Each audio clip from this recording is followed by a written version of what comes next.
여러분 안녕하십니까. 법률사무소 국토의 김조영 대표 변호사입니다. 자, 이번 시간에는 소규모 주택정비사업의 주민합의체 구성은 어떤 경우에 어떻게 하는지 대해서 알아보겠습니다. 여러분 주민합의체라는 말을 들어보신 적이 있는가요? 안 되시죠?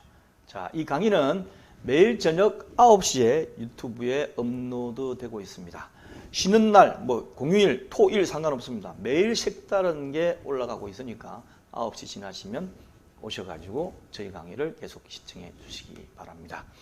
자, 첫 번째, 자율주택, 가로주택, 소규모 재건축 경우와 소규모 재개발의 경우가 다릅니다. 어떻게 다를까요? 법령집을 한번 보도록 하겠습니다. 자, 빈집 및 소규모 주택 증배가능 특례법 22조에 보면 주민합의체를 구성하여야 한다라고 의무적으로 해놨어요. 어떤 경우냐? 토지 등 소유자는 소규모주택 정비사업을 시행하는 경우 토지 등 소유자 전원의 합의를 거쳐. 이 전원의 합의 힘듭니다. 그중에 한 사람이라도 이상한 사람이 있으면 전원의 합의가 잘 안 되죠. 어쨌든 법에는 어떻게 하든지 전원의 합의를 거쳐 주민합의체를 구성해라. 첫 번째가 뭐냐? 자율주택 정비사업을 토지 등 소유자가 2명 이상으로 하는 경우. 그 다음에 가로주택 정비사업 또는 소규모 재건축 사업을 하는데 토지 등 소유자가 20명 미만인 경우는 전원의 합의를 거쳐가지고 주민합의체를 구성해라 라고 되어 있어요. 전원의 합의. 그렇지만 계속 노력할 수밖에 없습니다. 자, 그리고 여기 보면 이제 관리지역이라는 개념이 나와요. 제1항 1호에도 불구하고 방금 보셨죠? 자율주택 정비사업의 경우인데 자율주택 정비사업 중에서 관리지역에서 시행하는 자율주택 정비사업의 경우에는 토지 등 소유자의 10분의 8 이상 및 토지 면적의 3분의 2 이상의 토지 소유자 동의를 받아가지고 주민합의체를 구성할 수 있다. 이 경우 주민합의체의 구성에 동의하지 아니한 토지 등 소유자도 주민합의체 구성원으로 포함해야 한다라고 되어 있는데 제가 빨간 글씨 쓴 게 이유가 2021년 9월 21일부터 새롭게 시행된 신설된 조문입니다.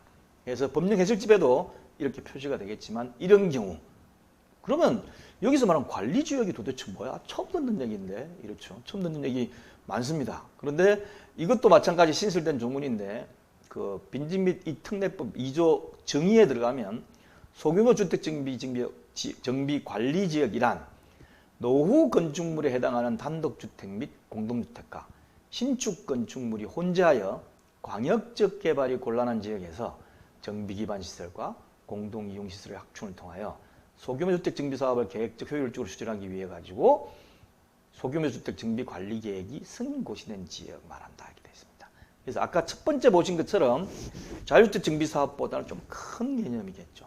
그러다 보니까 어떻습니까? 전원으로 하기엔 너무 숫자가 좀 많으니까 토지 등 소유자 10분의 8 이상 이렇게 조금 완화를 시켜 놓은 겁니다. 자, 그러면 힌트를 주셨겠지 모르겠지만 조금 커지면 어떻죠? 달라질 수가 있는 거죠. 자, 그러면 소규모 재개발 사업인데 이 소규모 재개발 사업도 2항에 보면 17조 3항 1호에 따라 재개발 사업, 소규모 재개발 사업을 시행하는 경우 해가 조문을 따로 빼놨어요. 그런데 이것도 17조 3항 1호에 따라라고 돼 있는 이걸 보면 토지 등 소유자가 20명 미만인 경우에 해당되는 경우입니다. 그런데 이걸 전원의 합의로 하지 않고 어떻습니까? 토지 등 소유자 10분의 8 이상, 토지 면적의 3분의 2 이상의 토지 등 소유자 동의를 받아가지고 할 수 있도록 되어 있어요. 그렇게 해가지고 주민합의체 구성해야 된다. 이 조문 내용이 조금 전에 보신 관리지역에 나오는 이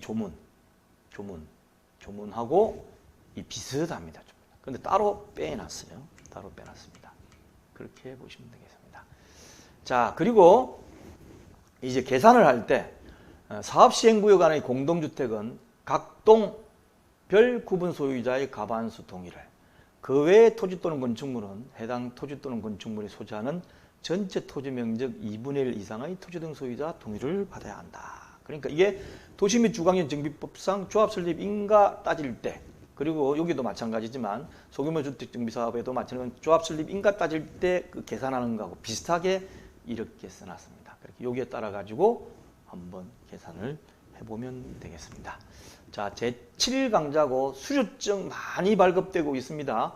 여러분들 유튜브 보신 다음에 유튜브도 좋지만 수료증을 받고 싶은 분은 홈페이지 들어가 가지고 R19 집중 케어에 들어가셔 가지고 왼쪽에 여기 하단에 들어가시면은 여기에 계속해서 올려놓기 때문에 이걸 강의를 들으시면 수료증을 받으실 수가 있습니다. 감사합니다. 내일 저녁 9시에 또 뵙겠습니다.